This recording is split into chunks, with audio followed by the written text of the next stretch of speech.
Ассаляму алейкум, добрый вечер. Как многие сейчас повторяют одни и те же слова. Ну, наконец-то весна. И тем более, учитывая, что у весны женский характер и лицо. Учитывая вчерашний праздник и, собственно, праздник весны, мы решили посвятить наш эфир сегодня прекрасной половине человечества. Итак, какая она, современная крымско-татарская женщина? Тема нашего эфира сегодня.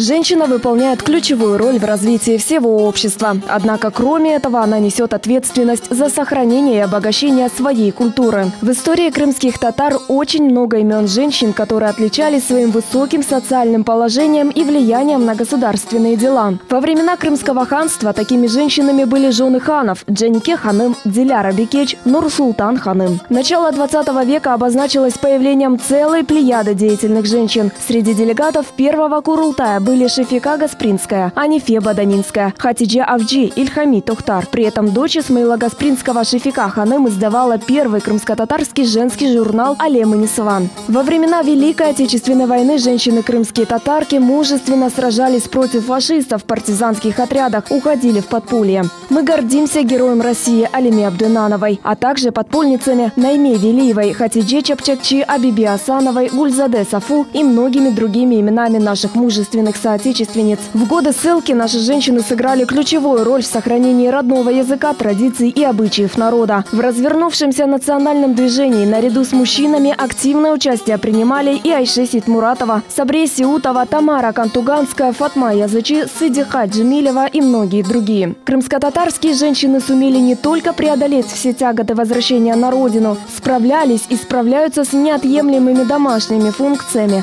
но и упорно работают в целях самоусовершенствования и профессионального развития. В современном Крыму крымско-татарские женщины наряду с мужчинами активно участвуют в государственном строительстве. Они представлены практически во всех отраслях экономики, науки, спорте и искусстве.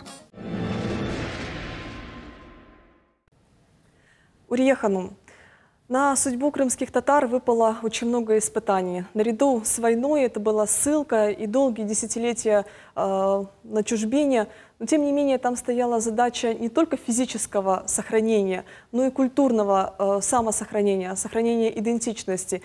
Эта тяжелая ноша выпала на хрупкие женские плечи.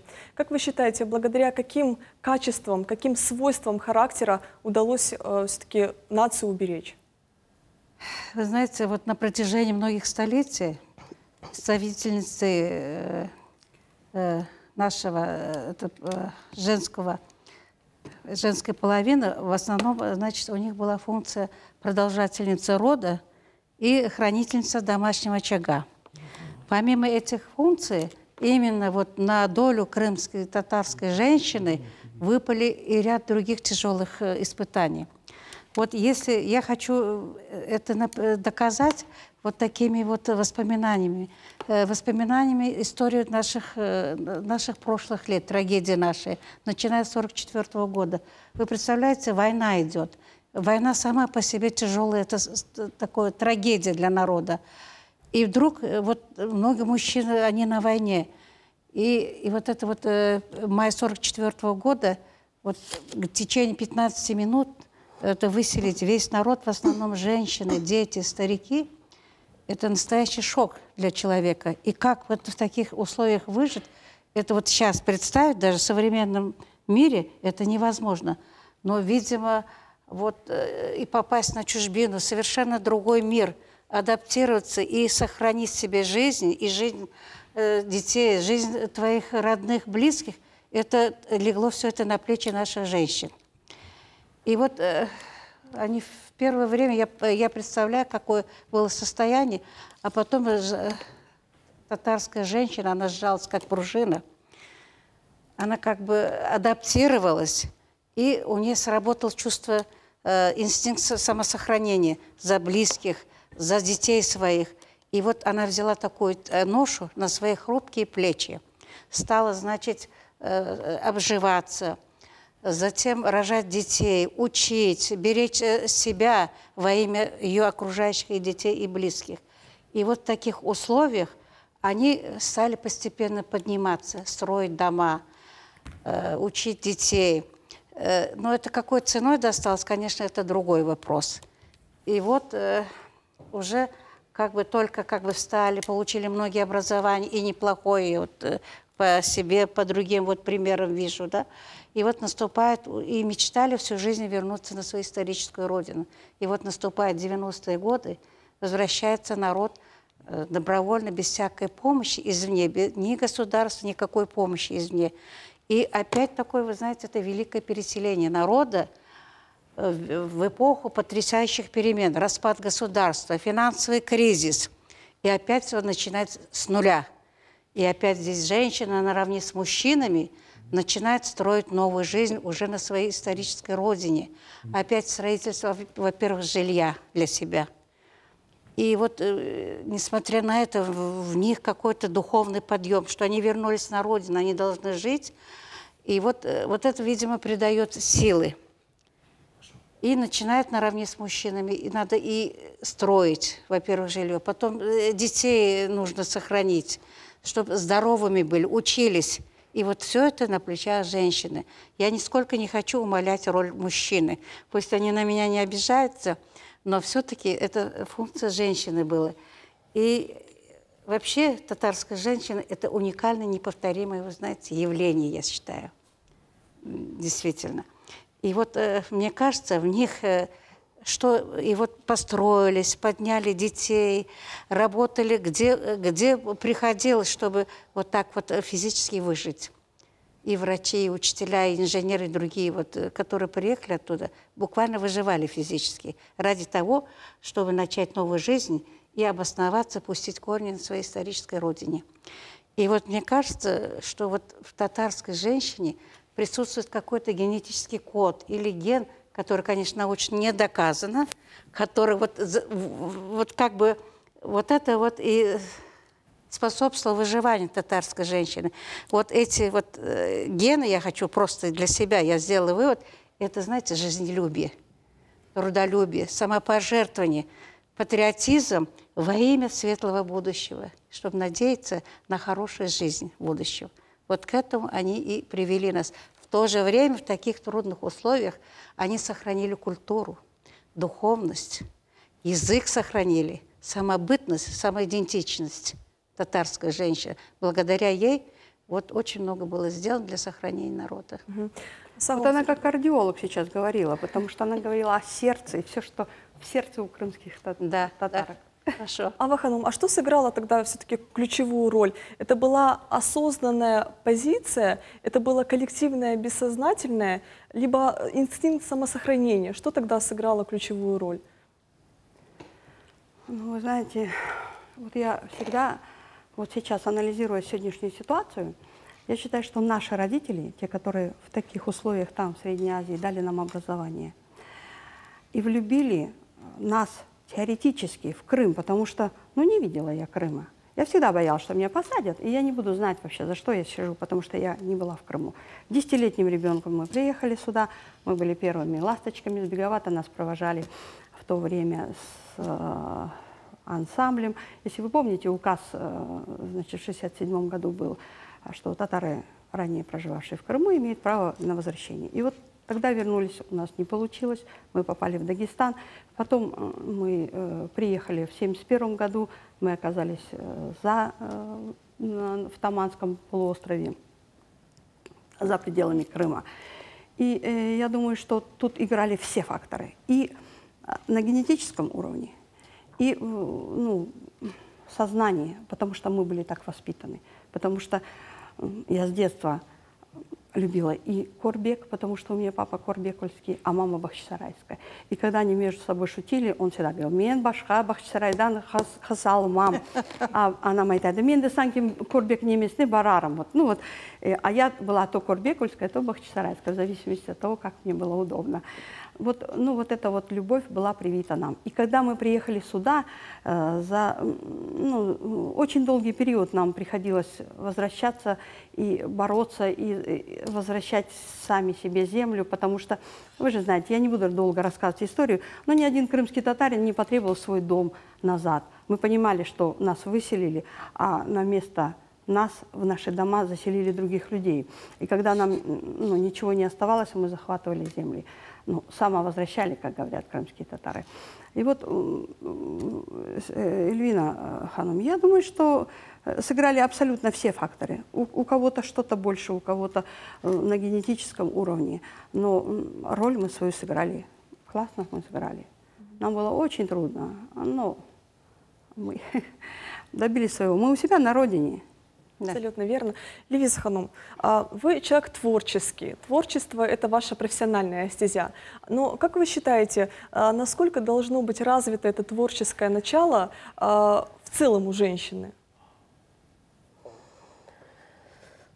Ну, я считаю, что творческое начало – это главное и в семье, потому что женщина должна и как мама относиться к своим детям, развивать в них эти творческие способности и увидеть в каждом ребенке, к чему он вообще больше склонен, вовремя заметить его талант.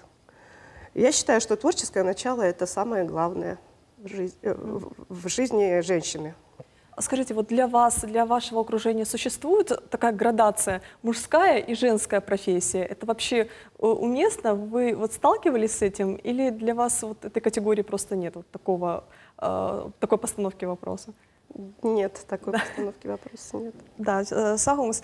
Алия, как вы считаете, какими качествами должна обладать современная крымская татарка? Какой она должна быть? Я считаю, что любая крымская татарка, вне зависимости от своей национальности, любая девушка, вне зависимости от своей национальности, должна быть образованной.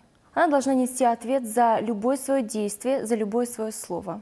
Я считаю, что в наше время не удивить никого красотой. Я считаю, что мы должны удивлять своими действиями, своими умениями, своим умом. То есть мы все красивые. Мы красивы, это однозначно. Каждый из нас, который стоит здесь, очень красиво душой, телом. Но я считаю, за красотой должны стоять действия, однозначно. Правильно, я тоже так считаю. Как-то у нас был гость из Дагестана. Он говорит, зачем вы девушкам даете образование? Ее удел замуж выйти, детей рожать здоровых, а воспитывать их не входит в ее? Я у него спрашиваю. Потому что необразованная, я считаю, девушка, которая, она не может полноценно воспитать своих детей, свое поколение. Конечно. Я так считаю. Правильно. Да, Тамила Ханум, каждое время диктует свои правила игры. Вот в современном мире каким стандартам должна соответствовать современная девушка? Ну, вообще хотелось бы сказать, что вы так сложно начали эфир с такой сложной темы, честно говоря, аж прям эмоционально на подрыве находишься, да, так вот прям в дрожь в голосе вашем я слышала, Не да, стоит. что на самом деле очень прям сразу так погрузили в другое состояние. Вот. Что касается стандартов, канонов и так далее, мне кажется, самое главное для любого человека в целом всегда оставаться человеком.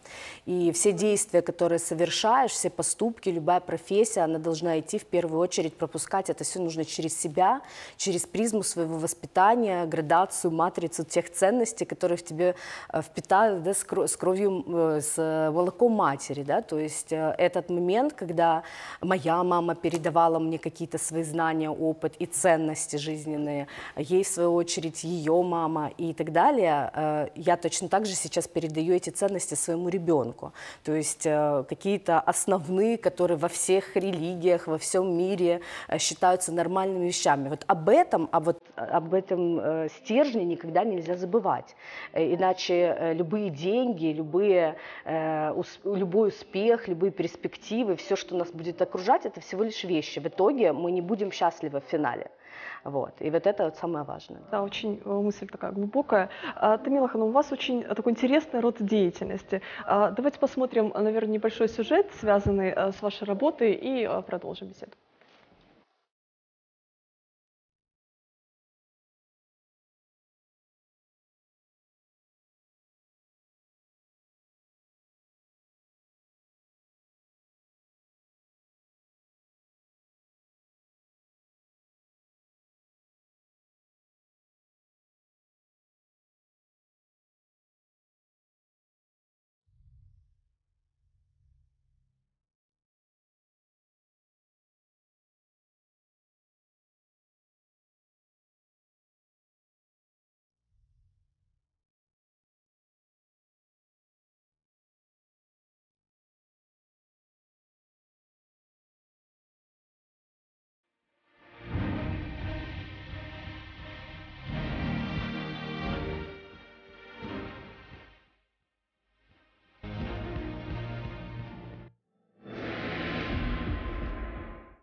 правда очень, очень красиво, Тамила Ханум. Нам повезло сегодня, у нас 2 человека, которые имеют отношение к такой красоте.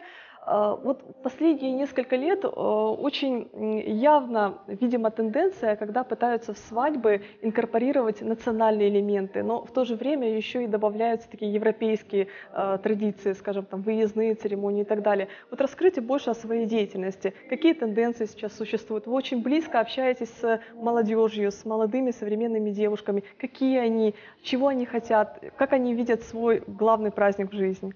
Пожалуйста. Ну, во-первых, я хотела сказать о том, что вообще каждая женщина, и вот по вопросу того, каким образом, да, какой силой такой вообще возродился народ, да, как птица Симург из пепла, по сути, каждая женщина, она создана вообще в этом мире для того, чтобы созидать. И мы в какой-то степени заново создали вот свою нацию, да.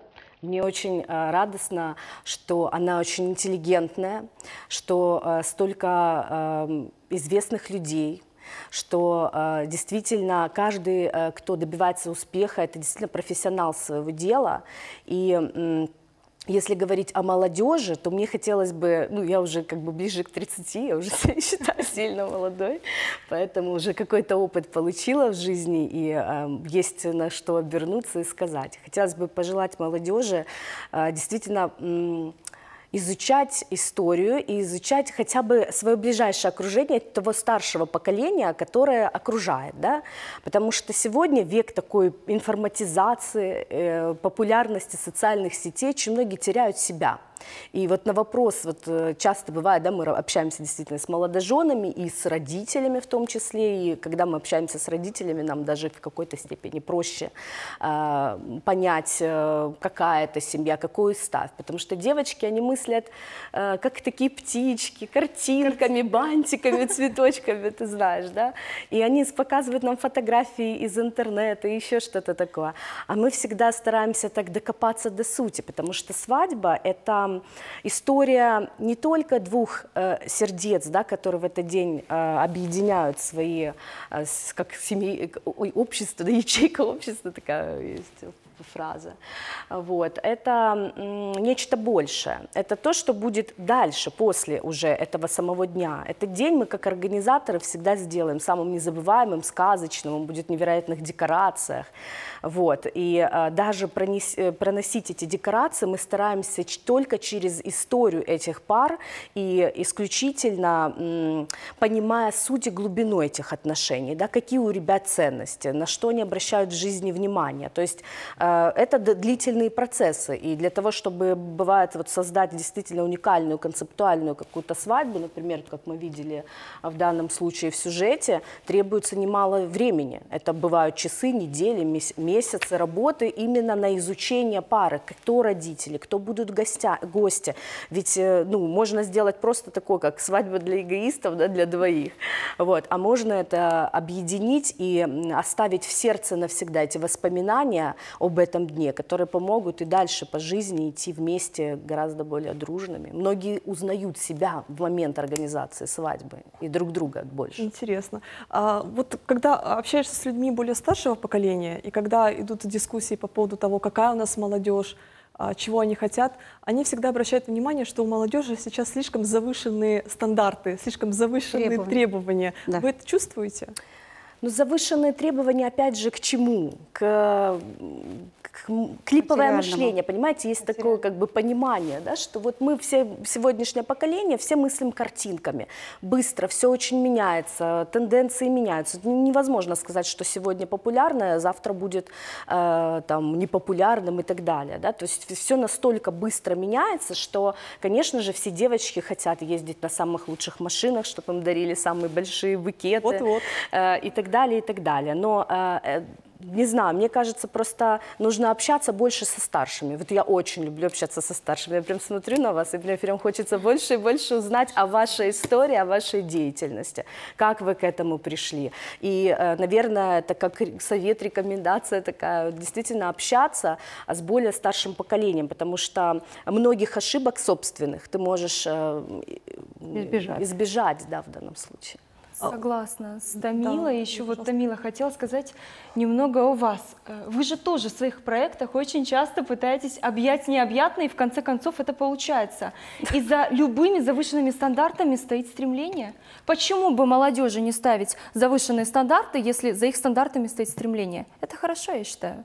Во благо, да, Во благо, когда это во да. благо. Это очень важный момент. Вот, Урия Ханум, вы как человек более старшего поколения, вот рассудите нас. Многие говорят, что молодежь, она все-таки стремится все и сразу получить. То есть нужно все-таки понимать, что успех, он приходит постепенно, то есть с работой, с самореализацией, с огромным трудом. За любым результатом стоит огромный труд. То есть нельзя все получить сразу. Вы согласны, что у молодежи все-таки есть такой перекос? Вы знаете, я думаю, что вот это вот фактор молодежи хочется сейчас и все, это вот именно это веление времени. Но это я считаю со своей, вот, как говорится, колокольни, уже прожившей немало лет, что это неправильно. Вы знаете, все оценивается, когда ты зарабатываешь своим трудом. Ты оцениваешь его совершенно по-другому. И ты относишься и бережно, и вот это вот ты передаешь следующему поколению. И вот я хочу подчеркнуть, сейчас молодежь, она как-то в отрыве от поколения старшего. А поколение старшее – это, знаете, наш золотой фонд, это клад нашей духовности, нашей самобытности. И вот надо с ними почаще общаться, получать от них. Это уже люди уходящего возраста. Такого больше не повторится. Я хотела бы вот это вот на свадьбах, где вы устраиваете, вот, чтобы побольше людей пожилого возраста рассказывали о своей жизни, как они достигли. Когда вот трудом достаешься, оно тебе ценнее, и ты ощущаешь вот счастье, что ты приобрел эту вещь. Машина пусть водит или дом, ты работал. А когда тебя просто преподносят, ты его не ценишь. Знаете, вот мое мнение такое. Сосуд, как ваза, Да. которая, одно дело, постепенно вода туда наполняется, да, и она гармонично распределяется. А другое дело, мы в тонкий, молодежь это тонкая еще И вот это вот материальные блага, они Духая. достаются, ну, кому-то, конечно, с трудом, а кому-то просто так, легче. И вот нужно для того, чтобы материальных благ хороших достичь, надо работать, надо к какому-то образованию, к интеллекту стремиться. Это вдвойне ценнее. Ханумлар, мы ведь наполняем этот сосуд поколения старшее. Да. Мы же растим своих детей, внуков. Претензии к нам в первую очередь, потому что они такие. Нас-то по-другому, вот наше поколение, конечно. нас по-другому воспитали. Мы не видели, давайте пусть дети У увидят. меня очень много студентов в ансамбле и старшеклассников. Я всегда им, ну, как бы стараюсь сформировать их мнение и, ну, привить даже вот, ну, просто вкус какой-то. Я говорю о том, что если женщина хочет быть королевой, она как минимум должна, чтобы у нее муж был королем. Потому что не может быть женщина королева, если у нее муж там где-то вон там. Так И это вы наш сеете менталитет... вот эти стандарты, что везде ищут королей и принцев.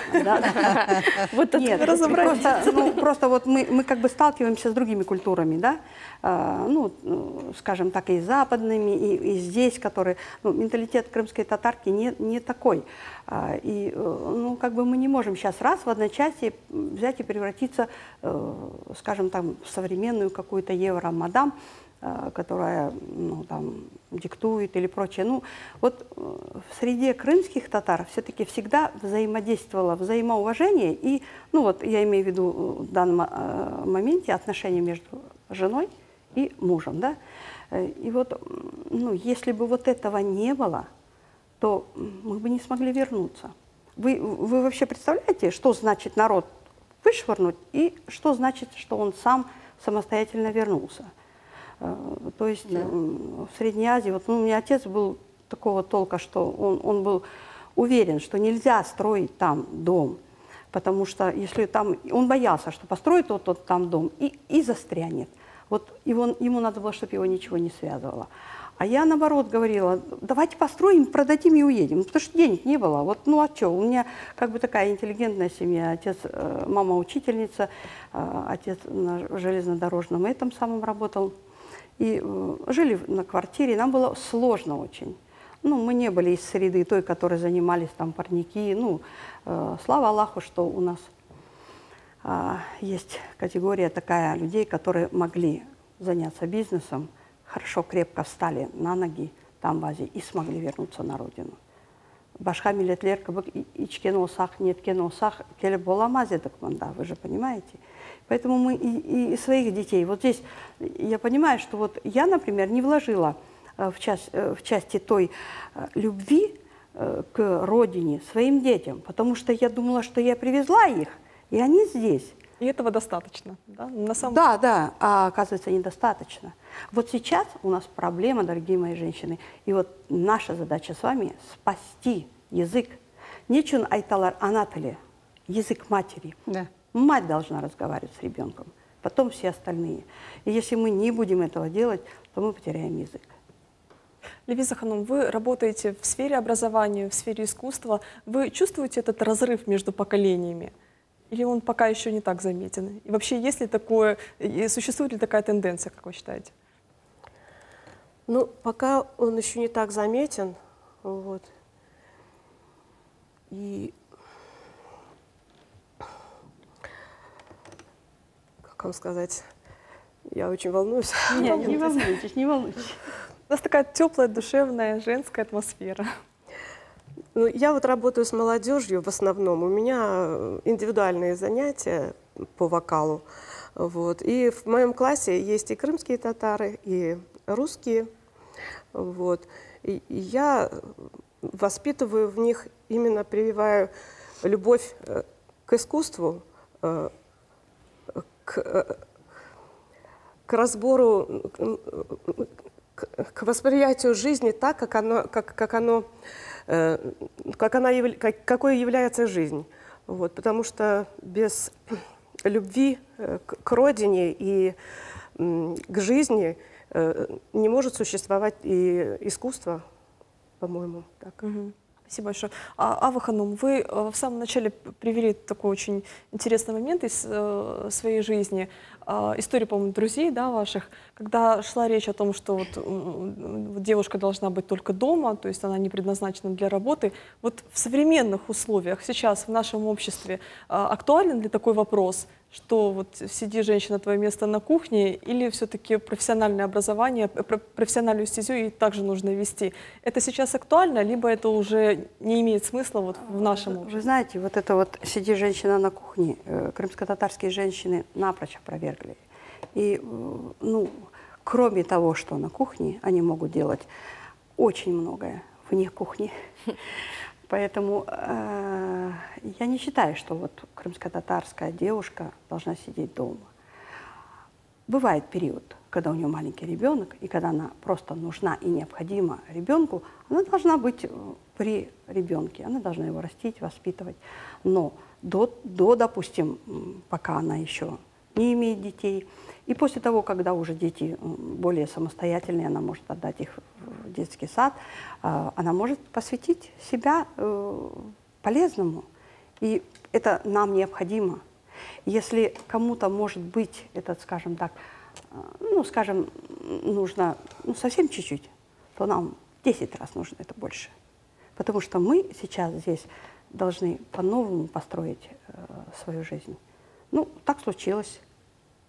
Это не значит, ну, вообще, вот, ну, у нас есть среда среди крымских татар, которые вот, ну, вот прямо умирают, страдают по Украине. Я всегда им говорю, ну, мы не можем сейчас обняться все и умереть в один день, только потому, что Украина нас бросила и потом еще и обвинила, что мы предатели. Нет, мы у себя на родине, мы вернулись сами, и мы будем строить свое общество.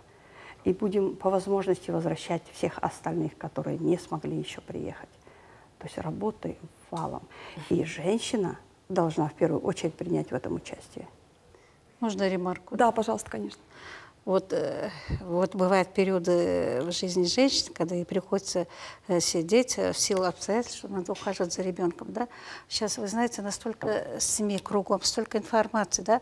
Даже будучи дома, она может быть и на кухне. Да. И образовывать своего ребенка, чтобы он уже вот там 2 или 3 года сидят, да, дома по уходу за ребенком, чтобы у него какой-то интеллект какой-то заложился.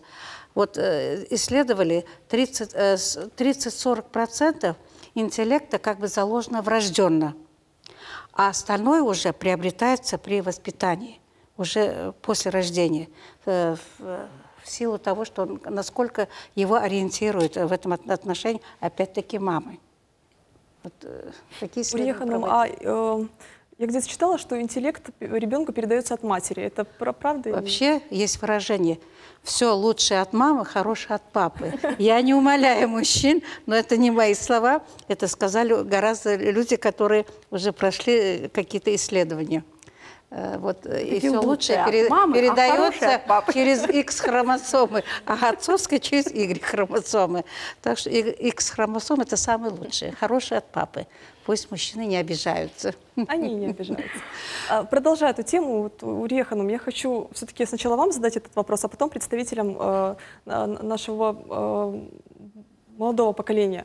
Как все-таки выдержать этот баланс между работой, между профессиональной деятельностью, успешной, эффективной и счастливой семьей? Вы знаете, опять-таки здесь большая роль принадлежит женщине. Она вместе с тем, что она и современная женщина работает, да, она должна сохранять женственность, вот эту доброту в отношении своих детей, своего супруга, в отношении окружения, мужа или там, ну, родных. Вот самое главное, чтобы исходила эта доброта и вот это уважение друг к другу, взаимоуважение. Я так считаю. И женское терпение, наверное, да, еще? Терпение, но это естественно.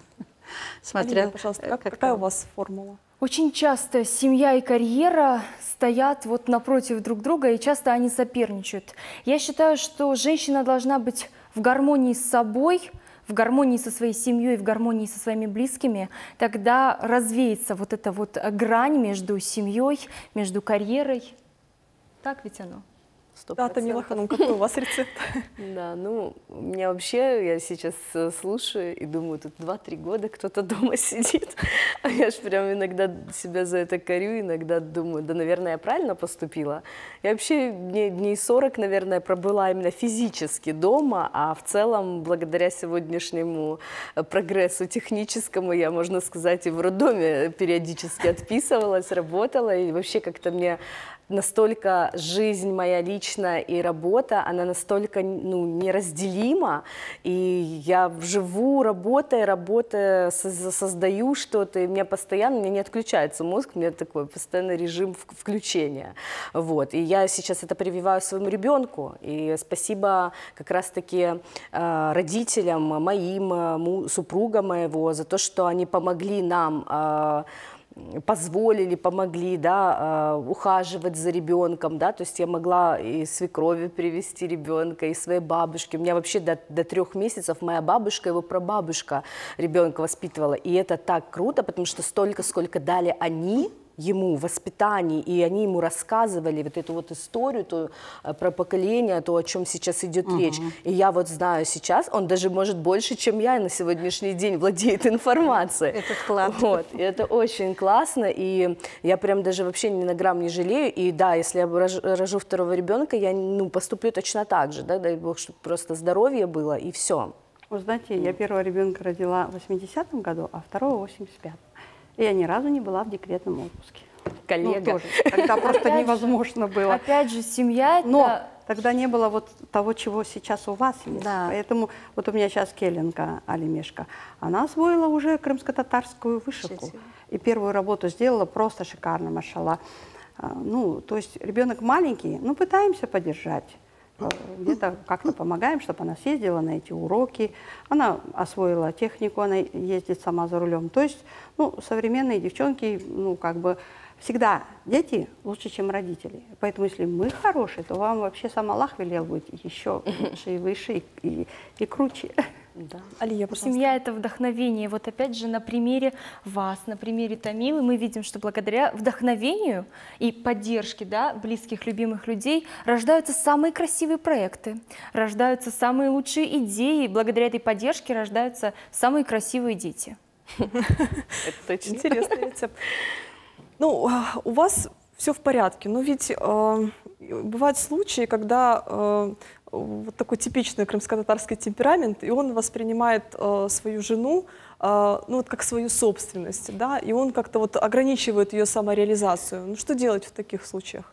Не выходить замуж. Вы знаете, как говорят мои родители, я придерживаюсь их совета, и я согласна на 100% с их словами. Когда я, да, девушка отдельно, я пытаюсь похлопать одной ладошкой, у меня не получается этого сделать. Когда у меня есть половинка, да, и человек, и опора, которая поддерживает меня, я могу хлопать, потому что две ладошки, да? Да, Одна моя, тандем. Ну, вообще муж и жена, не будем говорить про это, но это как минимум тандем, это поддержка. Кому-то бывает в один момент хорошо, кому-то в другой момент. И для того люди объединяются, не для того, чтобы там вот как на первых конфетно-букетных периодах. Жизнь такая штука, что по-всякому приходится с ней справляться. Поэтому именно тандем – это да, это то, что нужно искать в жизни. И много раз подумать, тот ли это человек, за которого стоит выйти замуж. Да, Урия Ханумовна. Играть, это, как говорится, наводить консенсус и компромисс. Как минимум. Вот, в взаимоотношениях. Этому надо У нас учиться. очень много разводов, очень много. Я сейчас последнюю статистику вот прям сегодняшнюю не могу сказать, но какой-то период был из 100 браков 89. Ну, это несколько лет, еще даже при Это Украине. правда, да. И это очень опасно, ну, кроме смежных браков. Поэтому вот чтобы мы не катились куда-то в пропасть и не исчезли как народ, нам все-таки нужно обязательно, ну, не просто вот, ах, увидел, понравился, вышла замуж и все. Такую свадьбу вы организовали, забыть невозможно. Видео смотришь, плакать хочется, а они расстались. Ну, то есть вот надо немножечко, или возраст должен быть брака постарше. Я не Видимо, знаю. уже сегодня да, однозначно. Наверное, вот так. Вот сегодня В уже смысле, да. вы говорите, брак обоих сторон, и Конечно, жениха, и конечно. невесты? Ну, потому что вот, ну... Или имеете в виду по-разному жениха старше? Как вы Нет, что я имеете имею в в виду? виду сам брак постарше. сам То есть брак, не со школьной заключающийся. скамьи, там, допустим, и, вот, ну, совсем молодыми. Потому что ну, без родителей они не смогут просуществовать. И поэтому вот эта связь с родителей и дети ну, должна быть всегда. А мне вот, я в этой среде всегда кручусь, и мне всегда кажется вот про те завышенные требования, о которых вы в самом начале говорили, это, по-моему, как раз-таки это эпопея, да, опять же, мы видим красивое кино, мы видим красивые картинки, и мы думаем, что вот так, как это происходит ровно месяц, оно так будет всегда.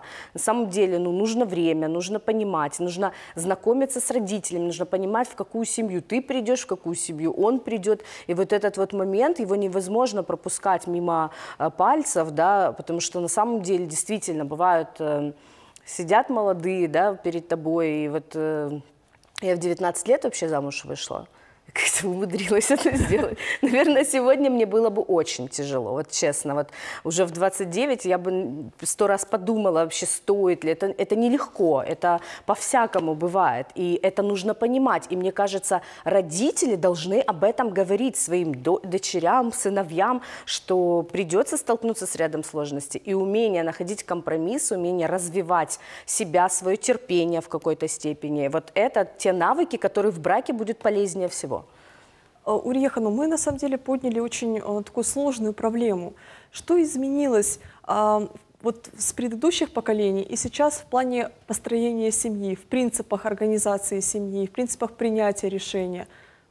Вы знаете, вот раньше, конечно, вот как бы состоялись браки, и вот говорили, я скажу по-татарски, не был санда, андабол. Все. Хорошо или плохо, разбирайся там, в этой семье. Значит, если что-то тебя не устраивает, ты должна как бы подстраиваться под это. Вот так сохранялись семьи. А сейчас более, знаете, более легкомысленно относятся к построению семьи. Вот что-то, какие-то вот недоразумения в семье стараются разбежаться. И безвозвратно разбежаться. А это же можно же, мы все люди, мы же можем договориться и сохранить семью. Потому что думаете, что вот, допустим, одна семья разрушилась, вторая будет лучше, а где гарантия, что вторая будет лучше? Да, бетерден бетері бар дегендер хат бар. бетерден бетері бар. Так что бір никахнен неме өміріңіз өтсін дейділер, я, татарларда, бір никахнен. Хорошо или плохо, нужно, знаете, приспосабливаться друг к другу, взаимопонимание прежде всего. Мы люди, мы высокоорганизованные люди, мы можем друг друга понять, где-то не понять, значит, ты немножечко уступишь. Но в следующий раз кто-то тебе уступит. Я так считаю. И вот так можно сохранить семью. А сейчас, конечно, молодежь не так думает. Во-первых, все образованные, все хотят как-то, знаете, работают. Они хотят финансовой независимости. Уже даже девушки, когда учатся, они, родители чаще ставят вопрос: ты должна выучиться, сделать карьеру или стать на ноги, а потом думать на втором месте семья и все остальное. Это правильно, на ваш взгляд? А? Это правильно? Вот такой принцип? В общем-то, в некоторой степени правильно. Но опять-таки там есть свои нюансы. Не, ну я так есть? не считаю. А? Я так не считаю, Багашлан. Нет, это есть свои нюансы.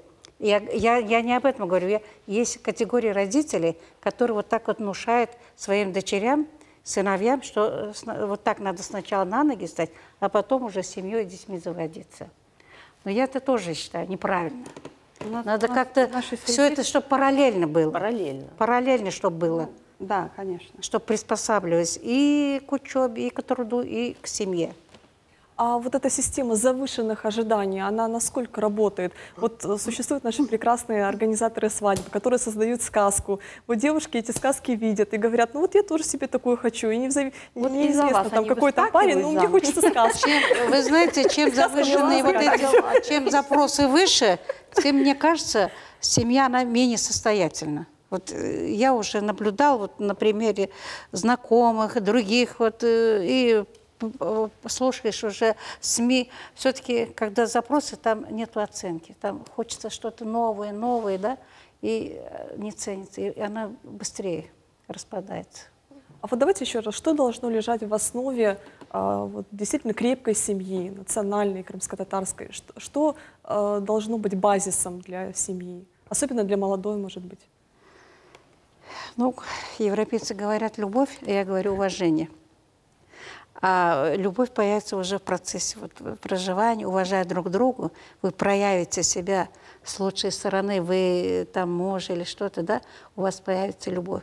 Даже было такое вот сравнение, это горячая сковорода, да, она постепенно греется. Это было в передаче «Что, где, когда». Говорит, чем отличается любовь и вот эта страсть? А вот что-то горячее быстро нагревается и быстро остывает. А вот когда медленно нагревается, оно держится дольше. Как вы деликатно пример сделали, Да. я другой Да, знаю. Да? Это был такой вопрос этим знатокам. Алия, а вот вы как считаете, что должно быть в основе? Вот сейчас делили как-то любовь, уважение. Я искренне полагаю, что нет любви выше, чем уважение. Любая семья, крымско-татарская, будь то не крымско-татарская семья, она должна быть построена на максимальном понимании, пусть не абсолютно, пусть это будет максимальное понимание, и, конечно же, уважение. Спасибо Ну, большое. можно я свое мнение тоже? Пожалуйста, конечно, обязательно. Вот вы знаете, девушка, она может уважать кого-то, одного, другого, но она не может выйти за всех одновременно замуж. Должно быть чувство. Конечно, Обязательно. бесспорно. И вот мой просто совет молодым девушкам, парням, поближе познакомиться в том плане, чтобы было много общего, чтобы вот, одинаково смотрели. То, что вот рука, она с одной стороны такая, а с другой такая. Ну, одна рука, вот она правая. Поэтому, чтобы они не с разных сторон смотрели, а одинаково, чтобы у них были общие интересы, Цели. чтобы не было вот даже просто хауга из-за того, что надо переключить. Вот на этот канал он будет смотреть, а она вот этот будет смотреть. А 2 телевизора купить еще пока невозможно, да? Нет возможности такой.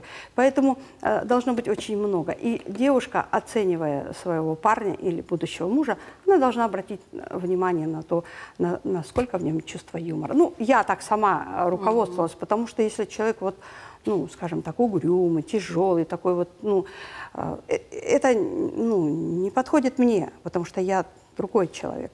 И вот, у меня очень много было общего с моим супругом, хотя по гороскопу мы совершенно не подходим друг к другу, а живем уже 100 лет. Дело в том, что я думаю, что чувства должны быть. Другое дело, когда быстро они, вот как сковородка, нагрелась и остыла. Так вот, для этого уже потом нужно чувство уважения. Он отец моих детей. Ну, то есть там, вот если любовь присутствовала, то этот брак, мне кажется, все-таки более крепкий, чем если это... Ага, он перспективный, ага, он вот сейчас будет там прокурором, Да, предположим. машинка ничего, Да, да, как ну, обычно сейчас говорят. поэтому там, ну, уважают, а потом вдруг раз, и никакого уважения. Так себя проявил, вот так проявил себя, обманул где-то, изменил где-то, и все, этому уважению нету, просто его не найдешь. И вы же знаете, у нас пословица «любовь зла, полюбишь и козла». Левиз Ханум, на каких принципах нам нужно строить воспитание, ну, прежде всего, своих детей, а вы еще как педагог, может быть, поделитесь секретами еще и воспитания молодого поколения в целом? Что здесь играет главную роль? Ну, я уже говорила, взаимоуважение в семье, друг к другу, уважение к родителям обязательно. Также любовь, опять-таки, я повторяюсь, к родине. Это основное для меня. Угу. Ава Ханум, вернемся к вам еще раз. Опять? Вот, на Западе сейчас очень активно набирает оборот, ну, в принципе, уже порядком давно, но сейчас это вот на таком апогее, феминистические тенденции, феминизм, там, образ какой-то сильной женщины, вамп. Что касается нашего общества, у нас, у крымских татар, это вообще про это или на каких-то других основах? Я думаю, что для нас это неприемлемо. А почему так считаете? Ну, потому что оно не проявилось до сих пор у нас, начиная... Ну, а вы думаете это иначе? Нет, я говорю, слава богу. Нет. Да. Ну, кое-где у Слава молодежи Богу. проявляется. Ну, вот так, как там, нет. Аллаха шкур, как там, нет. Ну, пока. Пока, давайте скажем пока. А есть от предпосылки этого того, зависит что- как мы Да. будем воспитывать своих. Агитировать. Да. Урия Ханум, а вы считаете, что есть предпосылки к росту вот таких агрессивных Я феминистических считаю, что настроений? есть. Во-первых, вы знаете, сейчас настолько мир открытый, молодежь, она ездит везде, смотрит, и где-то они выбирают, конечно, что-то лучше, а что-то другое, вот, ну, того, что неприемлемо для нас. Я думаю, что вот многое, что вот сейчас, по сравнению, мы-то приехали с мусульманской страны, многое было по-другому. Мы относительно недавно приехали, 6 лет, да, и я вижу, тут, конечно, много чего изменилось. Того, что там было у Вот крымских интересно, татар, кстати, вот что вы у видите? крымских татар здесь это все потеряно. А что, например? Вот вы знаете, такой вот элементарный пример приведу, да? Сколько я слышала, вот там собирается замуж девушка выйти, да? А где мы будем жить? С кем мы будем жить? Но жених-то на улице не живет, он живет где-то с родителями или где-то, или свой дом, или, ну, на всякий случай, она на улице не останется. Вот зачем этот вопрос, вы знаете? Вот для меня это неприемлемо. Где мы будем жить? Только не с родителями. Так это создание сделали родители, создали, выучили, вырастили. Вот такой вопрос. Машина есть, это есть, то есть. Надо начинать самим все это строить, жизнь. Тогда она будет сладким и ценным. Это жизнь. Вот, Тамила Ханум, касательно вот этой тенденции феминизма, у нас, мы так разобрались, что это еще не так проявляется, но зачатки есть определенные. Но на Западе это все-таки принимает форму такую очень агрессивную. Вам приемлемы вот эти стандарты, либо вы исходите из каких-то других Вообще принципов? неприемлемо, я почему? прям презираю таких людей. Я умею. А вы вообще можете представить, вот на секундочку, однополые браки в среде Ужасно, крымских татар? просто фу. Вы можете себе это представить? Ну, Это неприемлемо Нет. совершенно. Ну вот, Мне поэтому, кажется, как это бы, вообще даже не тема И обсуждения. имея такую религию, как ислам, которую мы исповедуем, это просто невозможно. Да. Слава Аллаху, что мы исповедуем ислам. И я думаю, у нас все будет хорошо. Мы обойдем это. Мгм. Обойдем.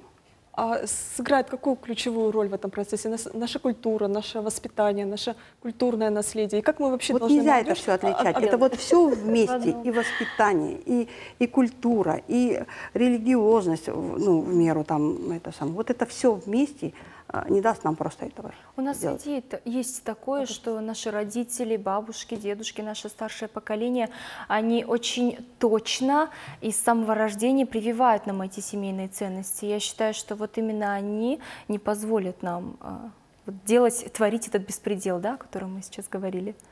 Да, абсолютно согласна, но опять-таки тут уже звучала мысль о том, что мир сейчас настолько открыт, информационное пространство настолько обширно, что ограждать нашу молодежь вот от этих тенденций очень сложно бывает. Так как нам поступать? Как нам вообще нужно строить эти барьеры? Либо вот эти барьеры должны с воспитанием в голове уже как-то сформироваться у молодежи, и нам что-то специальное или там какое-то конкретное что-то делать не обязательно. Как вот эту зону безопасности нам как нужно создать? Ну, она на генном уровне у нас, я считаю. То есть Ну, как минимум, да, это, наверное, генетика. И второе, это, конечно же, вот у меня мальчик растет, и я прям, ну, не знаю, я вообще это представить не могу, что говорите сейчас. Но опять-таки роль семьи, роль матери, воспитание с первых дней ребенка. Это впитывать с молоком вот эти ценности семейные свои. Вот этот менталитет наш. Мы же не рассказываем, как на Западе. Жил Да. король и полюбил принца. Мы же такие сказки детям не рассказываем. Нет, Вот ну, поэтому мы воспитываем же их в духе вот... Да, я помню, вот я Вы беременная должны была, перечислить своему мужчина сыну, у меня. что он должен делать, чтобы быть мальчик. джигитом, например. Да, вы должны рассказать сыну, чтобы вот стать Конечно. джигитом. да, мы как-то постепенно перешли вот к следующему блоку. Мы говорили много, вот вначале говорили о том, тех преимуществах, которые позволили вот эти женские черты характера сохранить наш народ, самосохраниться. Очень много положительных качеств, которые сейчас проявляются у молодежи. Но ведь есть и обратная сторона медали. Ава Ханум, как вы считаете, что вас вот больше всего сейчас настораживает в женской среде, возможно, в молодежной среде? Какие самые такие негативные тенденции вами прослеживаются? Есть вещи, которые я могу сейчас сказать, они для меня ужасные, поэтому я просто не буду говорить. Есть примеры. Я просто хочу вот сейчас обратиться к родителям, у которых есть взрослые дочери, чтобы они хоть немножечко их как-то контролировали, чтобы они были под присмотром, чтобы они не позволяли себе что-то из ряда вон выходящее. Потому что, ну вот знаете, вот как-то и я сама пережила этот период, но когда у меня, наоборот, включались все клеточки в защиту, вот, например, идет в школе урок «Нашествие монголо-татар по истории». Меня подняли, и я стояла весь урок и слушала о нашествии крымских татар. Я стояла, остальные все дети сидели. Я потому что крымская татарка. И вот преподаватель так себя нашла. И после урока я все равно, пусть я ребенок, но я же росла в среде. Ну, мой отец, который отсидел 15 лет, моя мама, которую таскала НКВД, они изначально были противоположной стороной к красной системе, которая была тогда. Вот. И я тогда сказала, что вы неправильно все говорите. И, на своем детском уровне я ей вот это все сказала. И какое-то время дети там со мной не общались. И вот, знаете, а вот потом уже общаясь вот постоянно, я 40 лет работаю и 40 лет со взрослыми. И они мне говорят: Ава Тумеровна, я боюсь сказать, что я крымская татарка, мне стыдно. Почему? А я горжусь. Если бы у меня спросили, кем ты хочешь родиться, какой национальности, я бы выбрала снова крымских татар. То есть я им это говорю, я воспитываю, и они уходят с зажженными глазами. То есть вот все зависит от нас, чтобы наши дети знали свою историю, любили культуру. У меня вот на свадьбе сердце кровью обливается. Может быть, кто-то читал, я писала несколько лет назад «Серая безликая бездна». И описала вот свадьбу, в которой... как приходят, как одеваются наши женщины и наша молодежь. То есть вот почему-то они считают, чем откровеннее платье, тем лучше. Вот я советую просто почитать. Или меня очень беспокоит, что да, мы очень лояльный народ. Но это не значит, что крымско-татарская свадьба должна звучать только лезгинка, 7:40, там еще какая-нибудь могила хава, там еще что-то. То есть мы должны уважать свои... чего вот вы улыбаетесь? Вот... Абсолютно согласна, да. Или вот, например, сейчас у нас на свадьбах раз и выведут ребенка. Вообще арабский танец предназначен для женщин больших форм. То есть там работа каждого этого самого. И когда девочка выходит и пытается своим тельцем танцевать арабский, и когда он ахарбабаса чихапуга ахчаколон калтратов ябштра, я готова умереть. Вот убейте меня. Нельзя этого делать. Арабские танцы всегда танцевались в в помещениях закрытого типа для ублажения мужской половины. И это никогда не было нашей культуры, а нам ее как-то так навязали. А Гарава Хайтарма, ну это же вообще бомба по сравнению со всеми остальными. У нас такая культура, что вот, ну, я просто не перестаю ею гордиться. Я все время ищу что-то новое, и нахожу, и откапываю. Ну, вы не представляете. Я думала, уже больше, чем я люблю свой народ, не можно любить. Но потом вот взяла, поступила в ТНУ тогда. Да. И вот сейчас я на магистратуре учусь, вот уже, и говорю мужу, начнутся вступительные экзамены, не пускай меня уже никуда из дома, а то опять куда-нибудь пойду. Ну, то есть вот преподаватели наши в ТНУ, сейчас уже КФУ, ну, они заставили меня еще больше уже через литературу любить крымско-татарский народ. И мы должны привить своим детям эту любовь, и тогда нам ничего не страшно. Вот. А меня, знаете, да, что пугает в этой нашей молодежи современной, что они не знают своего родного языка. Не знают. Да. Вы знаете, если нет языка, то нет народа. Если вот в таком темпе пойдет, то у нас, я не знаю, это, тем более он уже, по данным, он относится к исчезающим языкам. Так что мы любыми силами, любыми усилиями дома, там, в садике, в школе должны сохранить свой язык, свою идентичность, свою духовность сохранить. У нас бесценное такое, знаете, наследие есть, которое мы должны изучать и внедрять. Правильно, Авахану? Правильно, правильно. Язык. Нет языка, нет нации, нет народа. Теряется. Знаете, у меня племянник маленький был, Мухаммед Али. У него папа судакский, мы говорим по-бахчисарайски, у них диалект, ну это наше богатство, судакский. И вот он придет маленький, а в атизе бурнум сыль, вытери мне нос. Я говорю, не, он, а в атизе бурнум сурт, мы говорим сурт, они говорят сыль, то есть вот этот вот диалект, да, он настолько у нас богатый. А сейчас да. Мы не только диалекты теряем, мы вообще язык теряем. И это очень-очень печально. Вот опять-таки женщины, засучим рукава и начнем говорить. Я уже и штрафы водила дома, и копилку придумывала. Вот, работает? Ну, до определенного момента. Вот, ну, в общем, как бы нам надо все-таки говорить с детьми. Для чего мы приехали, если мы не сохраним свой язык? Конечно. Правильно. Конечно. Левиза Ханум, а вас что настораживает в современной молодежи и в женской среде в частности? Ну, если говорить в общем, некое такое равнодушие, ну, вот, к старшим, например, в транспорте, когда едешь, например, не уступает место. Но есть такие, которые, конечно, и могут уступить, но это очень редко бывает почему-то.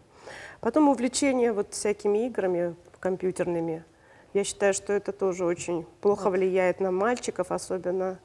На всех. Вот. Ну и я согласна, конечно, что вот мы теряем язык свой. И родители мало разговаривают, молодые родители мало разговаривают со своими детьми бабушки, на родном языке. Да. Вот я хочу обратиться к нашим гостям, которые непосредственно имеют отношение к организации свадеб, праздников. Вот Ава Ханум очень интересную тему подняла. Ведь свадьбы, праздники — это же ведь тоже часть национальной культуры.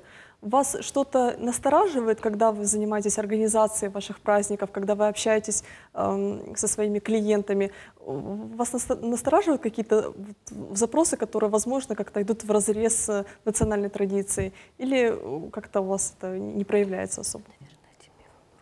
Не было у меня такого, чтобы вот у меня было, да, при общении с моими клиентами, с парой, чтобы мы вот общались и чего-то не понимали. Мы говорим на одном языке, я их чувствую, они чувствуют меня. И что мне нравится, вот касательно свадебных церемоний. Тамила организатор, я свадебный церемонимейстер, я провожу свадебные церемонии. Но нет у нас такого у крымских татар, да? Никогда не было понятия свадебная церемония. 5-6 лет назад, когда это начиналось, ко мне подходили родители молодых и говорили: Алие, что вы здесь устраиваете? Это же не по-крымско-татарски, да? То есть сейчас родители уже понимают, что такое свадебная церемония, потому что для меня это церемония чувств, церемония эмоций, церемония – это сердце свадьбы. И я горжусь, когда я провожу свадебную церемонию, передо мной сидят родители жениха, родители невесты, когда я приглашаю родителей встать рядом со своими детьми, когда они самыми первыми обнимают их, берут микрофоны и вспоминают, как когда-то они свою дочку вели вот с огромным бантом на 1 сентября. Я горжусь своими парами, я горжусь родителями, которые поддерживают их. И для меня, знаете, что очень важно? Что через 40 лет это видео будут смотреть внуки этих детей. Дети моей пары, которой я провожу свадебную церемонию. Дай Бог, чтобы смотрели их родители эту свадебную церемонию. Я за чувства, я за эмоции, я за сохранение вот этих самых важных моментов в жизни.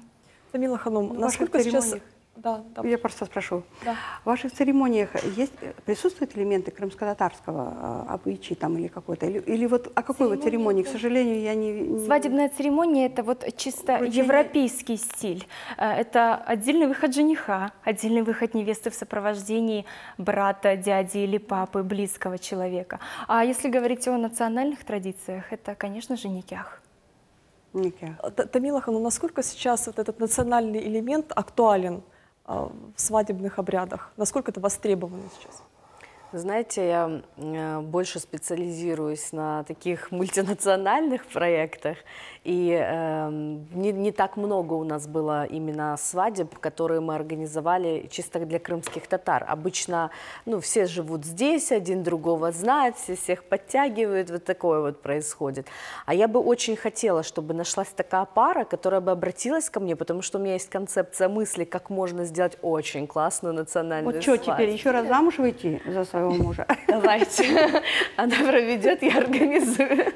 Потому что, ну, на самом деле, через свадьбу крымско-татарскую, с именно крымско-татарскими традициями, у меня даже книжка лежит в офисе на всякий случай, если вдруг, чтобы все быстренько возобновить в знаниях и не упустить такие элементы, мы организаторы называем это фишками, которые можно возродить и действительно сделать их такими трендовыми, и вот потом все копировать будут еще, и пересматривая видео. Самое главное — это очень вкусно подать и действительно внести туда очень такую серьезную глубину мысли. И если такой проект вдруг у меня будет, я обязательно вам о нем расскажу, потому что идеи существуют, и есть понимание, как это и визуально сделать действительно в национальном таком стиле, чтобы не потерять аутентичность. Вот. И есть понимание, как это сделать так, чтобы протянуть такую тонкую нить, чтобы проиграть по всем эмоциям, да? Как вот сделать это все очень режиссерским и глубоким по смыслу. Вот есть идеи, поэтому если вдруг кто-то Возможно смотрит... ли сделать вот, свадебную церемонию, которая в принципе европейская, да, которая пришла к нам из Европы? Вот, Да, я думаю, что можно, и это будет очень интересный опыт. И если вдруг вот у вас чаще бывают крымско-татарские свадьбы, если вдруг придет, то я готова подключиться в этот процесс для того, чтобы создать что-то очень интересное и необычное.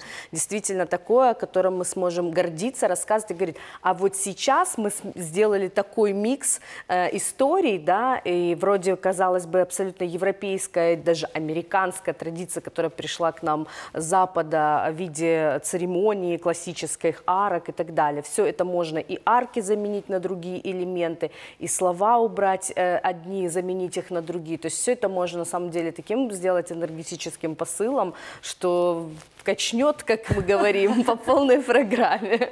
Вы нас так заинтриговали. Американский этот мы порвем, потому что у нас есть, вот у меня внучка, ее зовут Джанике Ханум. В честь, вот говорили на первом видео, помните? В честь Джанике Ханум, которую мы назвали ее. И вот вы знаете, имя несет все-таки определенный у ребенка, ну, я не знаю, как сказать, вот она была совершенно маленькая, и вот она просит, нет, она просит воды, и я ей наливаю фельджан, даю, и она мне говорит, пита, блюдечко дайте, ну, понимаете, я тепесон берена смога, она чисто на крымско-татарском языке разговаривала. И вот я говорю, вот, назвали царским именем, вот у нее вот такие, она сейчас поет очень хорошо. Так что мы ее растим, а вы готовьте. Готовим, готовим, мы накопим еще больше идей. Уже проекты есть, Да, идеи есть, все без проблем, еще в эфир пустим. Личности тут. Тамила Ханум, мы сегодня говорим о современных женщинах. У вас есть формула настоящей женщины? То есть у женщины может меняться возраст, может меняться социальное положение, роль в обществе. Но какие компоненты должны присутствовать обязательно всегда? Мне кажется, в женщине должна присутствовать вся таблица Менделеева, если можно сказать, в виде каких-то компонентов в плане навыков и так далее. В первую очередь, каждая женщина всегда должна развиваться. Вот то, о чем вы сказали про свое количество образований. Сегодня есть не кроме университетов различные тренинги, курсы. Ну, реально это все стало доступнее, это все очень короткое, и нужно всегда понимать, вот жизнь, твои навыки и все, что происходит, это вот я иногда сравниваю как друшлаг, да?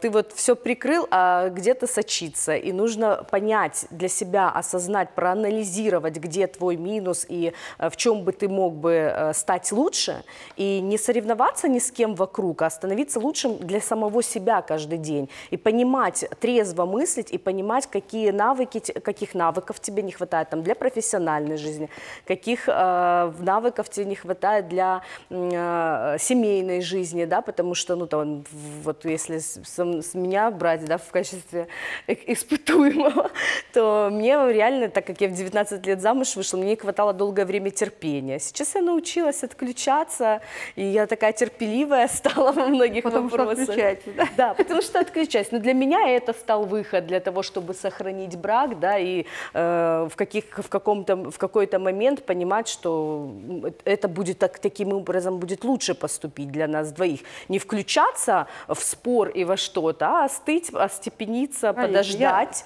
проанализировать. Может, и суть-то есть в том, что тебе говорит твой муж, и чаще всего, да, это так и бывает. И просто как бы взять из этого процесса для себя полезное. Вот. Алия, насколько сегодня важно быть самодостаточной?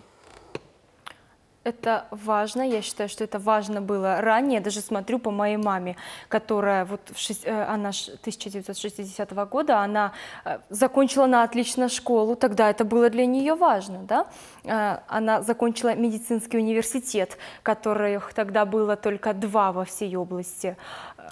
Она стремилась к лучшему. Она всегда стремилась работать в той больнице, в которой она хотела. Это для нее было принципиально. Она всегда развивалась, это развитие, ее самодостаточность, вот я считаю, она во мне, вот большая доля, да, самодостаточности моей мамы. Это всегда было важно, и сейчас, и я думаю, через 20 лет это тоже будет актуально и важно. Урия Ханум, а как вы считаете, какие компоненты должны быть обязательными в женщине? В женщине должна быть, прежде всего, вы знаете, сочетаться в женщине – это ее образованность, прежде всего, образованность, женственность и быть хорошей хозяйкой. Вот эти 3 сочетания – это гарантия, вы знаете, удачного, как говорится, семейного благополучия. Я так считаю. Быть хозяйкой, вы знаете, как говорят, кушать хочется, любовь, а кушать хочется всегда. Надо быть очень хорошей хозяйкой. И через желудок путь. Да. И женственность, и интеллигентность, и красота, и хозяйка. Это вообще женщиной быть очень сложно. Это все сочетать в себе. Для этого нужен, как вам сказать, высокий разум. Вот. Мужчинам вот как-то был вопрос, что вы выбираете, интеллект или красоту? Красота со временем уходит, она не вечна, а интеллект остается. И вы носите ее с собой всегда. Да, какие мудрые слова. Лучше, конечно, не выбирать, а иметь и то, и другое. Ну, если сочетается, это вообще благо. Да, ну, для меня очень важное качество – это честность, справедливость. Может, это больше даже мужские качества, но женщине вообще никак нельзя без этого быть. Справедливость во всем. По отношению к детям, по отношению к соседям. Порядочность. Ну, то есть вот все положительные качества должна иметь женщина. Ну, да, Ливиза Ханум, а вы как считаете, какой у вас секрет настоящей женщины? Я присоединяюсь ко всему сказанному и добавляю еще самосовершенствование и целеустремленность. Всегда идти вперед и добиваться каких-то определенных целей. Да, здорово. Алия, как вы считаете, с какими ключевыми проблемами сейчас сталкиваются современные женщины? С проблемой, вот мы затрагивали, да, проблему семьи, да. карьера, семья. Я считаю, единственная проблема, с которой сталкивается современная крымско-татарская девушка, это просто непонимание. Кого? С кем? Непонимание, вот семья, карьера, непонимание семьи, да, например. А так нам доступно все, нам доступно образование, нам доступна самореализация. Перед нами открыт весь мир, об этом говорили. Просто важно вот иметь ту грань, ту нить понимания, да, с близкими людьми. Мгм. Тамила Ханум, а вы какие ключевые угрозы видите для современных девушек, женщин? Ну, неправильное расставление приоритетов. Здесь очень сложно, и нужно быть очень мудрым человеком, чтобы сделать это правильно. Наверное, приоритетность. Надо успевать все делать, я же говорю, я вообще мало сплю, надо сделать все параллельно. С И динамикой оптимизировать процессы. Сегодня все проще, понимаете, сегодня достаточно просто. Было бы желание и реальные как бы амбиции достичь этих целей. И можно придумать все, ну вообще не бывает безвыходных ситуаций, я так считаю. Да, а я считаю, что из безвыходной ситуации есть два выхода. Да, как минимум. Да, как минимум. Я Да, прожила и с вот этим. потолок, когда тебе кажется, что или стена, с которой ты сталкиваешься, что эта ситуация нерешаемая, это как раз тот трамплин, с которого нужно стрелять дальше. Вот. Ава Ханум, а вы как считаете, что мешает современным женщинам, возможно, развиваться, двигаться вперед, либо какие-то внешние угрозы существуют? Какие вы видите проблемы ключевые, которые влияют на женщин? Ну, я не считаю, что есть внешние угрозы для женщины во внутренних ее делах. Да. Я думаю, что если женщина правильно расставит акценты, вот в любой ситуации, то можно выйти из воды сухой. Я всегда выхожу сухой.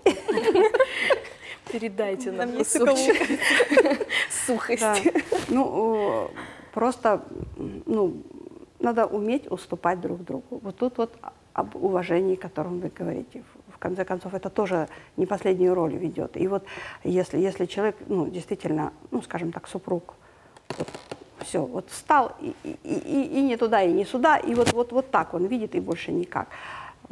Ну, можно на какое-то время согласиться, потом зайти просто с другой стороны. То есть женщина, практически это шея, да, которая крутит головой. Ну, мужчина — это голова. Да. Последнее слово за ним.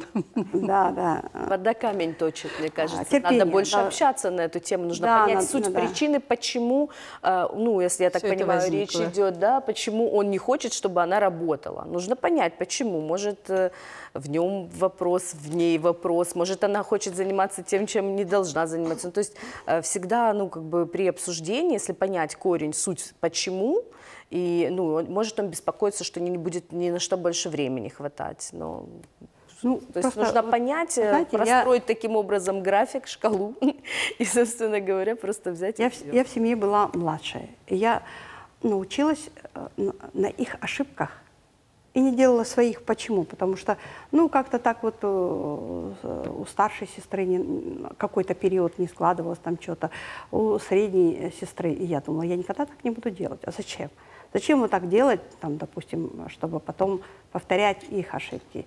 И, просто в жизни нужно учитывать фактор, как вам сказать, вот неожиданно, вот просто сидите, разговариваете, и вдруг возникает конфликт. Вот, надо просто к этому быть готовым и немножечко терпимее. Вот в этот момент нужно сделать что-то другое. Или там раз переключиться на другую тему резко. Ваяу хазаном хайнады. И побежал туда, там что-то. В общем, есть масса, как сказать это, технологий или что, вот, женских штучек, которые, позволяют. Вот женщина все равно должна быть в этом плане мудрее, умнее и, справедливее. Да, вот я сейчас слушаю вас и думаю, самое главное, чтобы вообще в целом мужчина любил свою женщину. Мне кажется, когда мужчина по-настоящему любит свою женщину, таких вопросов в целом не возникает, да, потому что, она не может быть счастлива в чем-то одном. Потому что, ну, мы вот сегодня много говорили о том, что женщина должна то. Женщина вообще столько всего должна уметь делать и быть настолько многорука, многонога, да, если так можно сказать. Многогранна в том числе, да, то мне кажется, что он должен понимать, что она не может реализоваться только как мама или только как бизнес-вумен, как сейчас принято это говорить, или только как там шью, вышиваю, да, то есть все должно быть в совокупности. Именно вот в тот момент ты понимаешь, да, это тяжело, к этому нужно быть готовым, потому что иногда, когда шкала тех же приоритетов зашкаливает, как говорится, конечно, мы чувствуем это. А зачем это все нужно? Я всем часто задаю этот вопрос. Для чего мне это все нужно? Но с другой стороны, я понимаю, что я без этого не смогу. Мне это нужно. Да, знаете, есть очень интересная формула счастья. Счастье – это когда утром хочется идти на работу, а вечером хочется идти домой. Это, наверное, Да. вот самое главное. Урия Ханум, самое дорогое, что есть у человека, будь то мужчина либо женщина, это его здоровье. Вы как врач, профессиональный врач, какие можете дать советы, что нужно делать, какой вести образ жизни, чтобы укреплять здоровье, сохранить его, и тем более имея в виду, что женское здоровье, оно все-таки более хрупкое? Ну, вы правильно сказали, что у человека это есть самое ценное, это здоровье, которое, вы знаете, надо беречь. Ее вот с первых дней женщина должна своим детям, себе прививать правила правильного образа жизни. Правильный образ жизни в чем заключается? Это вот сейчас уже много исследований, это правильное питание, правильное физическое развитие и правильное духовное развитие, психическое такое развитие. С нашей крымско-татарской кухни попробуй правильно попитайся. Можно, Придумали же. можно. Именно, вы знаете, вот, как говорится, секрет долголетия сейчас заключается не в лекарствах, не вот достижениях медицины, а именно в правильном образе жизни. Да. 50% здоровья зависит от правильного образа жизни. А там все остальное, экология, там медицина, там другое складывается. От правильного образа, от питания. Это уже сейчас доказывается на примере много. И вот детей с первых как, ну не с первых, как после там, грудного кормления, надо правильно обучать питанию. И окружающим это как бы прививать. Ну и сейчас, вы знаете, вот это век у нас как эпидемия сердечно-сосудистых заболеваний, век онкологии. Вот сейчас уже вышла как бы компьютеромания, которая, вы знаете, является причиной очень многих болезней. Вот это потеря зрения в молодом возрасте, заболевания позвоночника, заболевания сосудов. Это все исходит оттуда. Вот те, кто это внедрили, эту компьютеризацию, кто стоял у истоков этого компьютера, они своим детям позволяют где-то час-полтора заниматься этим. А другие, мы не обращаем. Ну, ребенок занят, главное не беспокоить. Мы вот за этим должны следить. Вот все болезни оттуда исходят. Правильное питание, физическое развитие и вот эти вот профилактика вот этих болезней. Самое ценное – это здоровье. Когда здоровье потеряется, ничего не нужно на этом свете. Ну, да. Все. Ну, с питанием сложно. Вы можете представить крымско-татарского мужчину, который откажется от янтых, от чебурека, от кобельки? Откажется. Вы прививайте. Неделю у вас Ну, уйдет. извините меня. Каша, ботха ашаган инсанда оле, чебурек ашаган инсанда оле. Нет. Спасибо вам Чебурек, огромное. На протяжении нашего эфира сегодня шло онлайн-голосование. Чувствуете ли вы ущемление прав женщин в обществе? Был наш вопрос к вам. Да, ответили 235 человек, нет, 1250. Женщина – это всегда семейное тепло, это уют, это благосостояние. Но, тем не менее, современная женщина должна быть еще и самодостаточной и профессионально успешной. Однако на плечах современных крымских татарок есть еще и святая обязанность по сохранению и развитию нашей нации. Это все на сегодня. Спасибо, что были с нами. До встречи в следующий четверг.